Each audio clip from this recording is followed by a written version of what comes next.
So we have been talking about like numbers, how to represent number. We started off our discussion about representing a number in computer. Then we moved on to representing a negative number. And we know that in modern computer, we do not only have numbers to represent. We have to represent alphabets, some special characters also, like a space, @ symbol, or $sign. So we need to formulate a binary code to represent those alphabets or those special characters. Okay?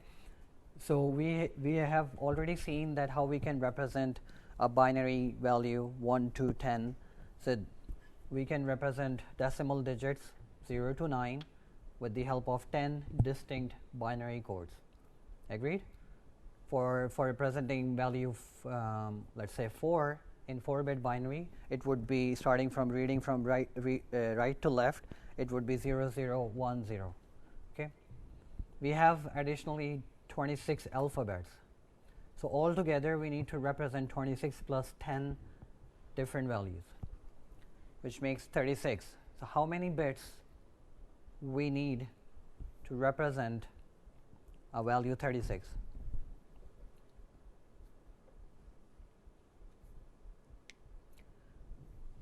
So if you're thinking about 4 bits decimal, so 4 bits you can represent up to a value 15. 15 is the leftmost weight is what?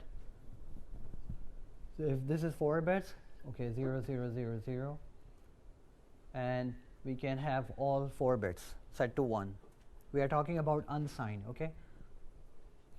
So what is the value here? This one? This is 15, okay, when all values are 1. So how many number of bits do we need to represent a value? 36. 26 plus 10, which is 36. If we extend it to one more bit, how many values we can represent? 31. Why it does not?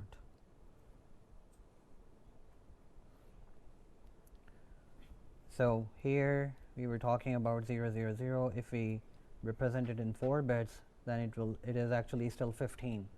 If we add one more bit, what is this value? 31. 30? 31.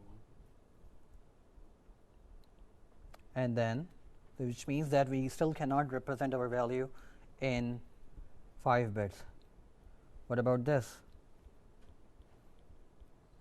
What is this value? 63 or 64? Sorry, 1, 2, 4, 8, 16, 30, 63. Yes. So we can represent 36 values, 10 digits, and 26 alphabets in 6 bits. But so including 0, so there are total 64 combinations that we can represent in 6 bits, right? There are total 64 combinations including 0 to 63. And we have 36 to represent. So we still have what? How many left? 28 left, which are unused. Okay? So we need to make use of these bits as well.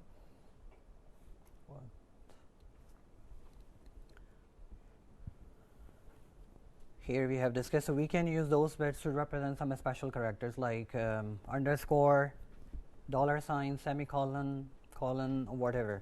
Okay, so there is a standard way of representing these bits, which is called as American Standard Code for Information Interchange, short for ASCII.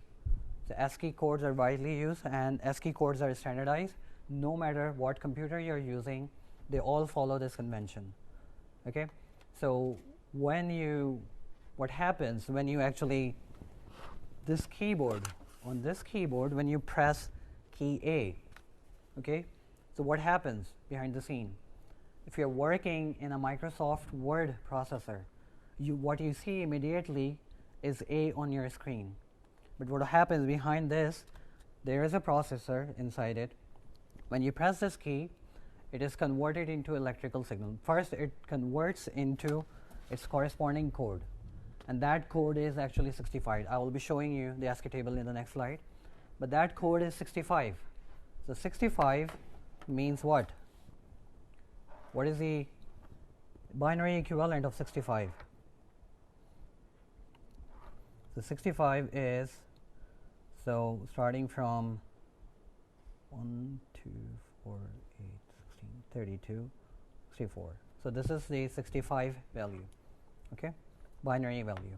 So when you press A on your keyboard, the keyboard processor, depending on what key has been pressed, convert it into 65, and that 65 serially transmitted to your computer, okay. It is serially means like one by one it is transmitted to your computer, and that the computer processor in the computer receives that value, decoded into A, and displayed on your screen. And this happens within blinking of an eye. So this is how this thing is converted. Let me show you the chart. So this is the ASCII table. You can see this capital A, the uppercase A, has a decimal code of 65. Its binary equivalent is hex representation. Similarly, we have lowercase letter a has a standard value 97, and we have some other codes for special characters like control characters, also null character, acknowledge. So acknowledge is like a communication. The two devices, when they communicate, they use this acknowledge signal. So for example, if I send a message from one computer to another computer after receiving this sends this code back to acknowledge that the data has been received. And this happens within, I mean, depending on the processor speed, usually happens within nanoseconds. Okay? And this is a table that everybody follows around the globe. So if you are developing your own computer, of course you can develop your own encrypted computer. You may come up with your own codes, like if you press A, it may transmit something else, so nobody else would be able to decrypt it. Otherwise, this is the standard chart that is being followed, whether you're using Apple computer, Windows, IBM, or whatever platform that you're using. Okay.